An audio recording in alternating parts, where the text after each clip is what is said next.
Jotono ani bo tek thang channel lo phai kam tini chung isoni kot ma chung na le mala bible lo bus kon ni kot ma shamono naiti abani kot ma tini chung na le nei bro ro biaram tor mayo ye se thuinai ake hakoro phonai phose kroyong nai Jeremia msong song chito tang broima thui imang no jething jaga o string ke khuyok nai Amos msong sung chaima tang thamma gongwar bruk no tiklai yok nai si Isaya msong sung nei ma tang chisa ma thui imang bro bang ma ong nai Amos msong sung sai tang thamma Kuare no wo urcha mong kroi ong thang nai Amos msong sung chai tang thamma zo to ni saka o wana ye iri sala kan yo ni ma supai iri nai Amos msong sung chai ma tang chi ma isoni kau thai no khna ni ma asari ong nai Amos msong sung chai tang chi sa Kai le mo panda no maha sunya ongai Jeremia msong sung chitu tang chaima nu sing o doka phong yaw ye ma tong nai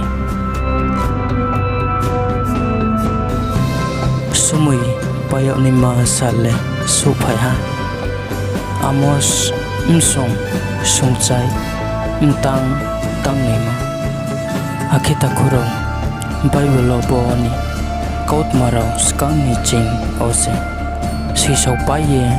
Tung yau mosi Abule chini bau ye Si pa yau ne mani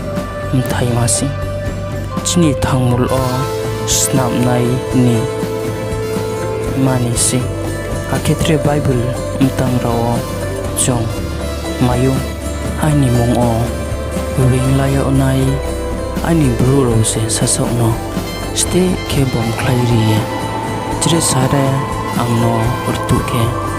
Ake brau Samong hanya tanguni Kha pero phami ong sing ke Ang suha o tongge Kna klainai Ake brau ni pa kar khuinai Brau ni hano hamyamani snam ye Hamri phinai Dopine ma jati kaut ma msong sung sning tang chi brima takuro purthim bile bari kheno hamya onge thangmi bo onga tale chong phru khe tongnai ma sumuya linghuye tongnai ma zoya thuye tongnai ma zo ya himba chongchini sasangni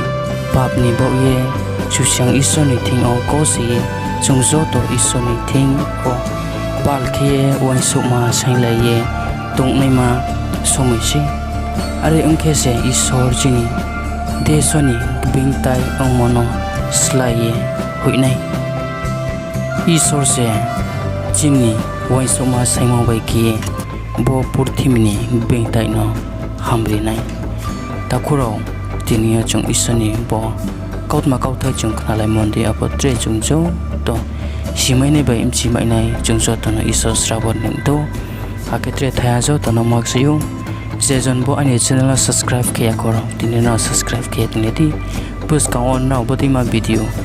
jo ton les ka mai sana ding bo bai ke no jo to no isor asirba ta ke ritho